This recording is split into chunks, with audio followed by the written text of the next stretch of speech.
Ninguém entra na indústria do entretenimento coreano acreditando que vai perder a própria identidade.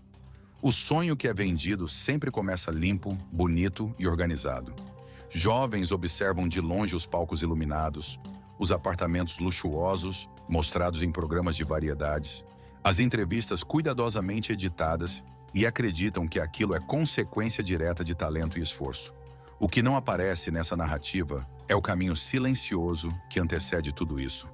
Um caminho onde a vontade individual é moldada, quebrada e reconstruída de acordo com interesses comerciais. Antes de qualquer fama, existe a seleção. Audições intermináveis, avaliações frias, olhares que medem corpos antes mesmo de ouvir vozes. Muitos ainda não terminaram a escola. Alguns mal entendem o idioma das cláusulas que assinam, mas aprendem rápido que fazer perguntas demais não é bem visto. O primeiro ensinamento não é cantar ou atuar, é obedecer. Quando o contrato chega, ele não vem acompanhado de negociação real. Ele vem como condição. Ou aceita ou perde a chance. As páginas se acumulam, cheias de termos jurídicos e promessas vagas. O jovem escuta que aquilo é padrão, que todos passaram por isso, que é assim que funciona.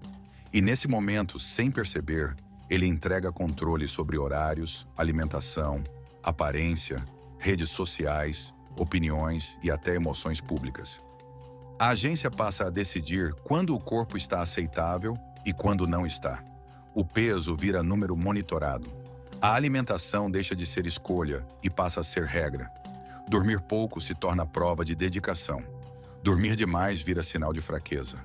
O cansaço é tratado como falha pessoal, nunca como consequência de excesso. Dentro dos dormitórios, a atmosfera raramente é de sonho. É de vigilância constante, comparações diárias, rankings informais, comentários que parecem motivacionais, mas corroem por dentro. Sempre existe alguém melhor, mais magro, mais obediente, mais silencioso. O medo de ser substituído não é eventual, ele é permanente. Com o tempo, o artista aprende a sorrir mesmo quando não sente nada. Aprende a agradecer mesmo quando está exausto. Aprende a dizer que está bem mesmo quando não está. Porque demonstrar fragilidade pode custar caro. Existe uma fila invisível de substitutos esperando por qualquer sinal de fraqueza. O discurso externo fala em família, cuidado e parceria. Internamente, o que se sente é descartabilidade. O valor de alguém não está no esforço que fez, mas no quanto ainda pode render. Quando deixa de ser lucrativo, passa a ser problema. Muitos passam anos treinando sem qualquer garantia de estreia. Cada mês alimenta a esperança e aumenta a dívida. Quando finalmente estreiam, descobrem que o sucesso não significa liberdade. Significa mais controle, mais exigências, mais vigilância. A imagem agora pertence não apenas à empresa, mas ao público. Qualquer erro ganha proporções gigantescas. Uma palavra fora do lugar, um gesto mal interpretado, um rumor. Tudo vira ameaça.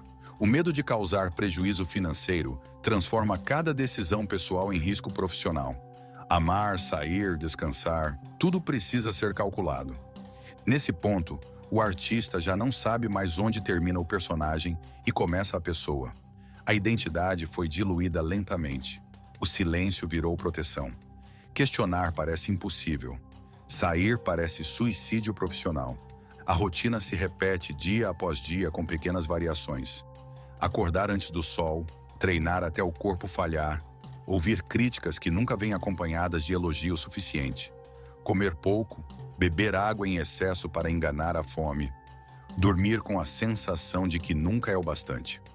Cada dia sem erro é apenas o mínimo esperado. Há reuniões onde decisões são comunicadas sem espaço para resposta. Um olhar sério, uma frase curta, um aviso de que algo precisa melhorar imediatamente. Não há diálogo, há ordem. O artista aprende a interpretar silêncios, tons de voz e expressões faciais como sinais de perigo ou aprovação. Aos poucos, o medo deixa de ser exceção e passa a ser estado permanente. Medo de engordar, medo de envelhecer, medo de não ser escolhido, medo de decepcionar. O futuro parece sempre condicionado ao próximo desempenho, à próxima avaliação, ao próximo ranking invisível. Mesmo quando o sucesso começa a aparecer, ele vem acompanhado de novas formas de controle. Mais agendas, menos descanso, mais exposição, menos privacidade. A vida pessoal se torna parte do produto. Qualquer detalhe pode ser explorado, vendido ou usado como ameaça. Alguns percebem cedo demais que não existe linha clara de chegada. Não há um momento em que alguém diz que agora está tudo bem. A cobrança nunca termina. O padrão nunca é definitivo. Sempre existe algo a corrigir, algo a melhorar, algo a sacrificar. Esse ambiente cria uma confusão profunda entre valor pessoal e desempenho profissional. Quando algo dá errado, o artista não sente que falhou em um trabalho. Ele sente que falhou como pessoa. E isso é devastador. Assim o sistema se mantém. Não pela força explícita, mas pelo desgaste contínuo, pela repetição exaustiva e pela normalização do excesso. Para quem assiste de fora, parece disciplina e ambição. Para quem vive dentro, é sobrevivência diária em um jogo onde as regras nunca são explicadas por completo. Esse é apenas o começo do lado oculto que raramente é mostrado. Um lado onde o sonho é usado como ferramenta de controle e onde a promessa de sucesso serve para justificar quase qualquer coisa. Com o tempo, o corpo começa a dar sinais que já não podem ser ignorados. Tremores leves nas mãos, dificuldade para dormir, crises de choro que surgem sem aviso e desaparecem antes que alguém perceba. Dentro da indústria, esses sinais não são tratados como alerta, são tratados como fraqueza, algo que precisa ser corrigido rapidamente para não atrapalhar o cronograma. A pressão psicológica não é resultado de acaso. Ela é construída de forma progressiva. No início, pequenas cobranças, depois, comparações constantes. Em seguida, ameaças veladas. O artista aprende que sempre existe alguém pronto para ocupar seu lugar. Essa sensação de substituição iminente cria um estado de ansiedade permanente. Não há segurança, apenas tolerância temporária. Existem histórias de jovens que começaram a ter ataques de pânico antes de subir ao palco.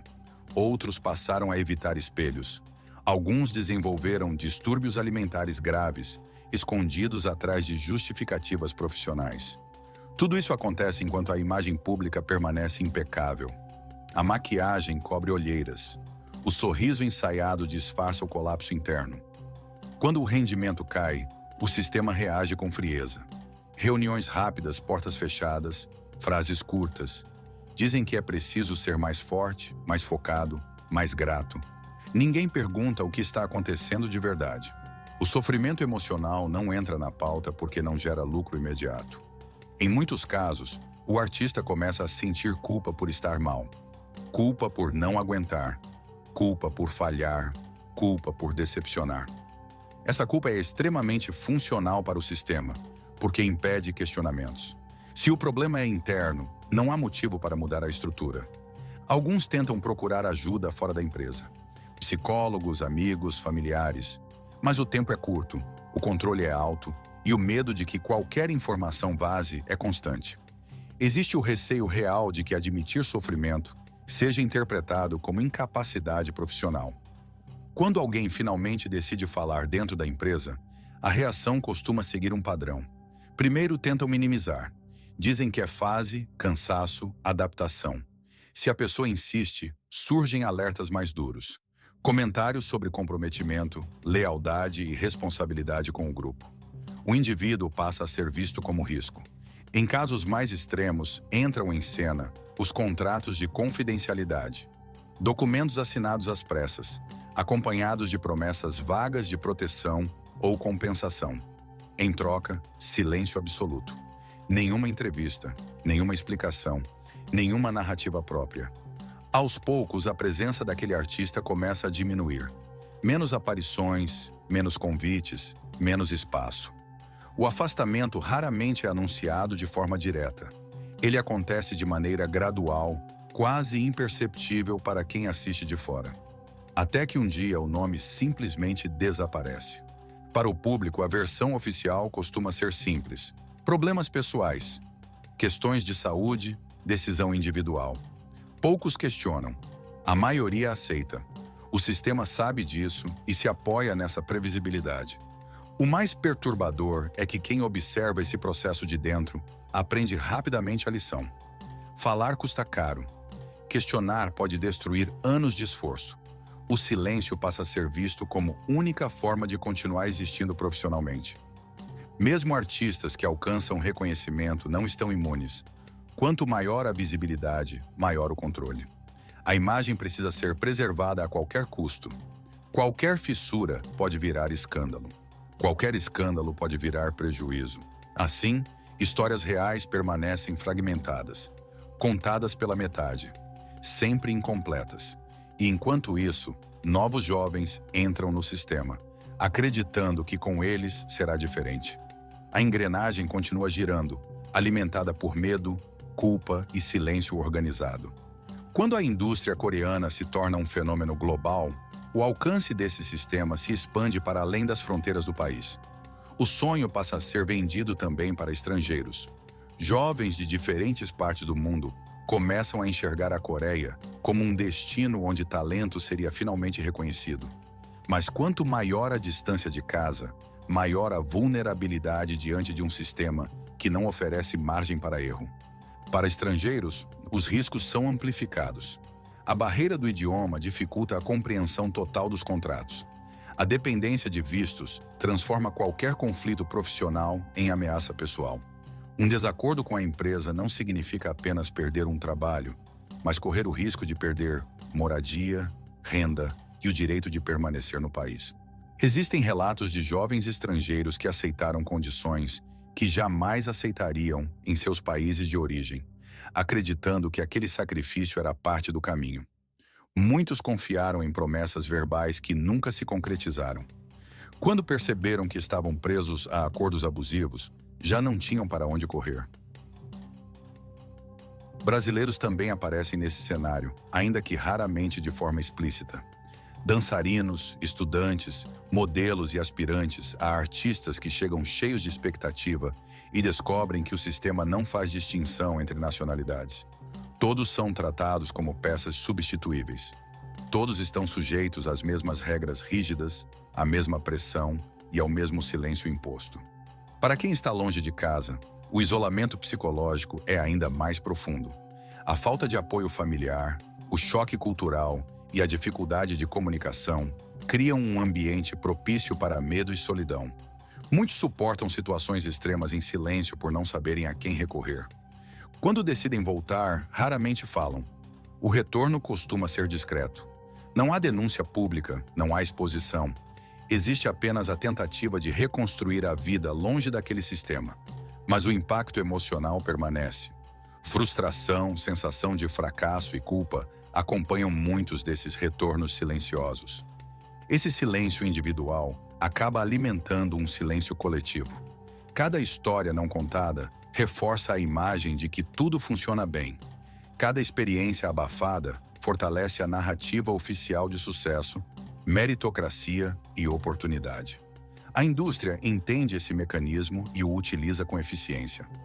Relações públicas bem treinadas, controle de mídia e uma base de fãs extremamente engajada ajudam a neutralizar questionamentos. Qualquer crítica mais profunda é rapidamente deslegitimada, tratada como exagero ou ataque injusto. Assim, o debate morre antes mesmo de começar. Mas os sinais continuam surgindo. A repetição de afastamentos repentinos, pausas indefinidas anunciadas sem explicação clara, carreiras que nunca se recuperam, histórias que aparecem fragmentadas e desaparecem sem conclusão. Nada disso é coincidência. É o reflexo de um modelo que prioriza lucro, controle e imagem acima de pessoas. Este vídeo não existe para atacar uma cultura ou um país. Ele existe para expor um sistema específico que se sustenta no silêncio, no medo e na admiração cega. Um sistema que transforma sonhos em ferramentas e indivíduos em descartáveis. Talvez, depois de conhecer esse lado oculto, seja impossível consumir esse tipo de entretenimento da mesma forma. E talvez esse desconforto seja necessário, porque enquanto o palco permanece iluminado e o espetáculo continua encantando milhões, sempre existe alguém nos bastidores, pagando um preço alto demais para que tudo pareça perfeito. Enquanto esse lado oculto não for encarado de frente, o ciclo continuará se repetindo, com novos rostos, novas promessas e o mesmo silêncio.